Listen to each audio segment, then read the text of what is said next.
Alright, I got something for y'all today. This one goes out to all the awesome girls out there. And there's a long history of awesome girls. Here we go.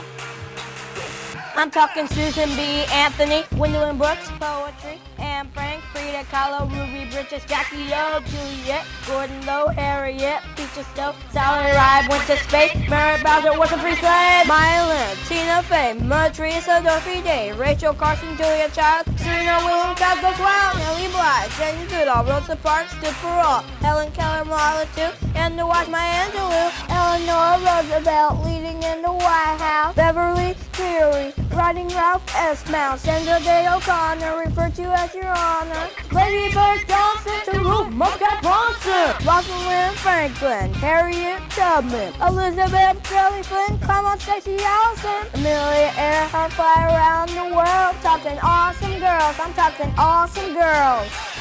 Ooh, yeah, all right. This is the Live in 5 show. I'm Maya. And I'm Sean. March is Women's History Month, and today we bring you a special edition of the Live in 5 show to celebrate women. We have very special guests joining us today. We welcome Mrs. Brewer, an English teacher at Tetzlaff, and Miss Wright, Tetzlaff's librarian. Welcome to the show. Thank you for having us. Why should Women's History Month be celebrated?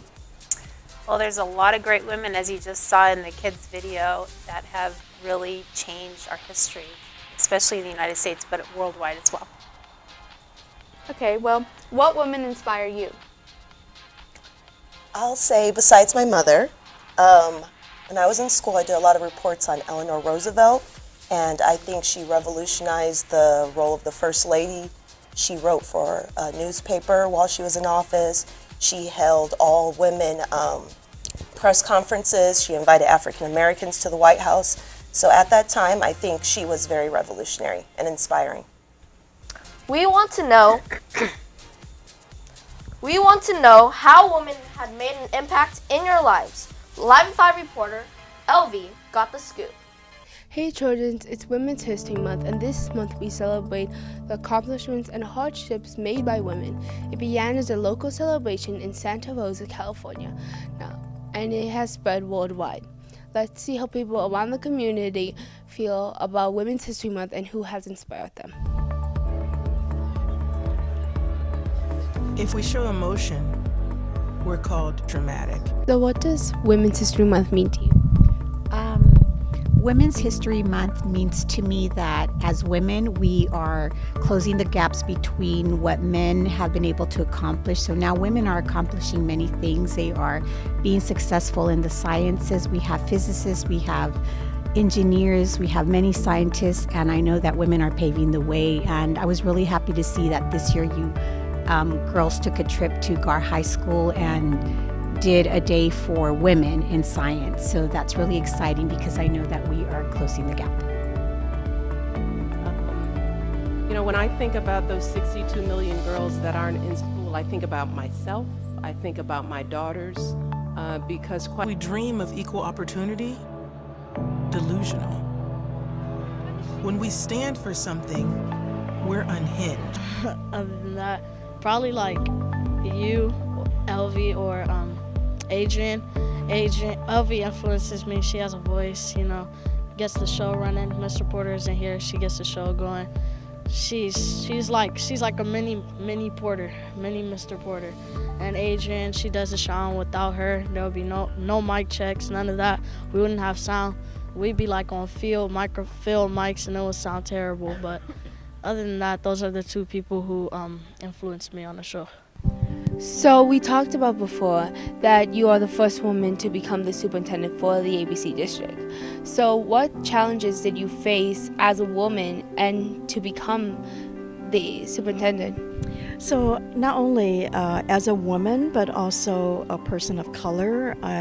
My cultural background, I'm Chinese American, and so in being able to rise to this level, I also had to overcome a lot of obstacles in terms of my own cultural background. I had to what we call break the bamboo ceiling as well as the glass ceiling for women of color to be able to lead this district. And so I'm just, again, very fortunate that I was able to sort of overcome many of the personal, cultural obstacles as well to be able to lead this district. So today, we're always looking forward. So what advice would you give the new generation for any field they want to persevere in? I love that question because no matter where I go, I always share with our students that it doesn't matter in terms of one's demographics, that our demographics do not define or determine our destiny.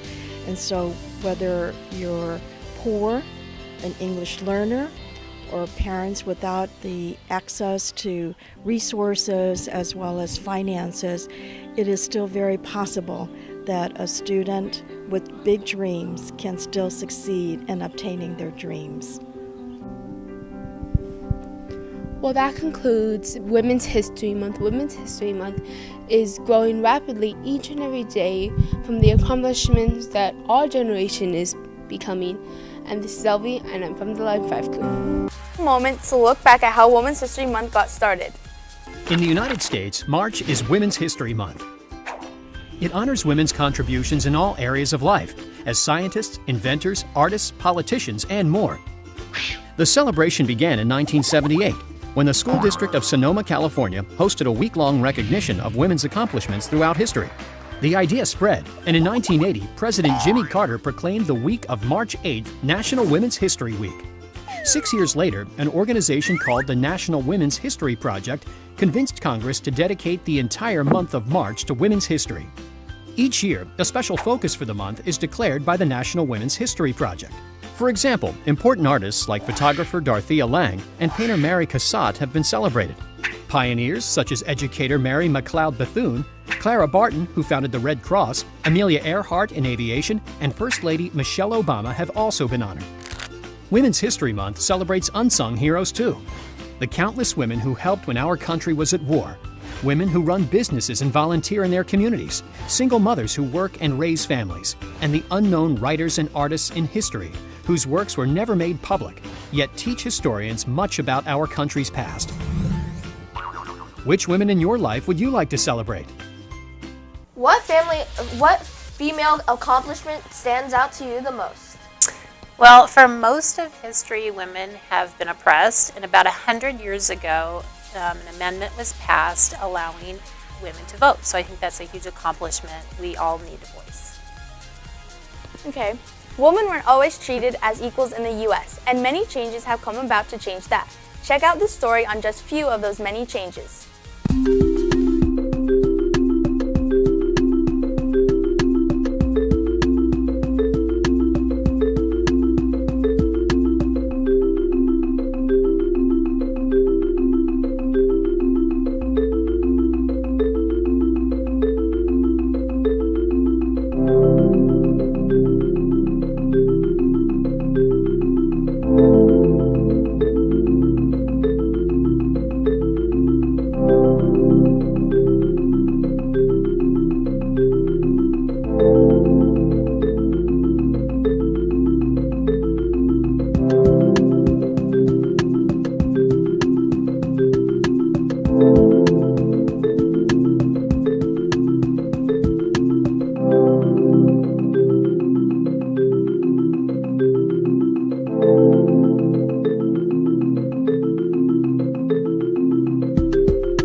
military has changed over the course of time as women have been able to join the ranks.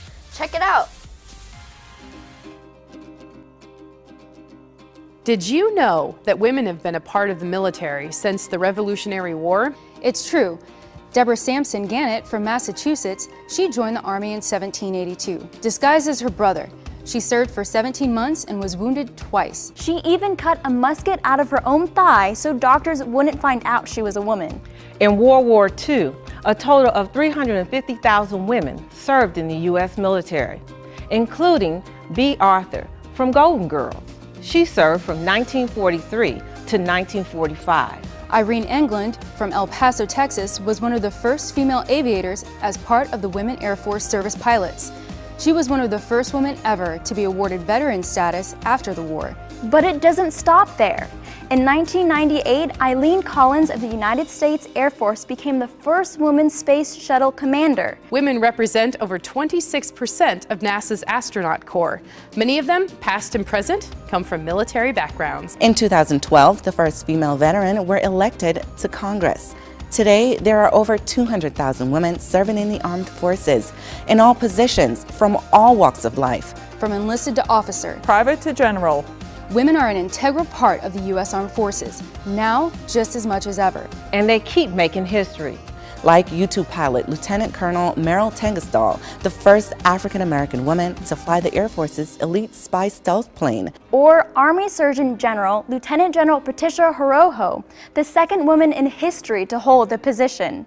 And Lieutenants Junior Grade Amber Cohen, Jennifer Noonan, and Marquette Levique, the first 3 women qualified for submarine duty. And me, Staff Sergeant Ashley Torres. And me, retired Army Lieutenant Colonel Crystal Staples. And me, Corporal Aria Herrera. And me, Petty Officer Lori Bentz. And me, Sergeant Melissa Carnath. And me, U.S. Army veteran Jessica Tozer. How are you empowered every day to be a better woman? I'm a mom, and I think it's super important to be a really good role model for my daughters, so that is a huge priority in my life. So that's how I'm empowered every day. What are some misconceptions about women you would like to correct? I don't like the misconception that we're emotional, or whenever we have women that are running for office, that's one of the things they always bring up, that women can't handle that, or they'll crack under pressure, or we're too emotional. We're just as strong as men. As a woman, what advice would you like to share with the audience? Education. I know that sounds kind of cliche coming from a teacher, but set some goals for yourself, make sure that you achieve those goals, and education is one way to do that. Thank you, Ms. Brewer and Ms. Wright, for joining us today. Your input has been very valuable. And thank you for joining us on this very special edition of the Live in 5 show. We are grateful to the women who keep the world going round. Happy Women's History Day. Goodbye. Month.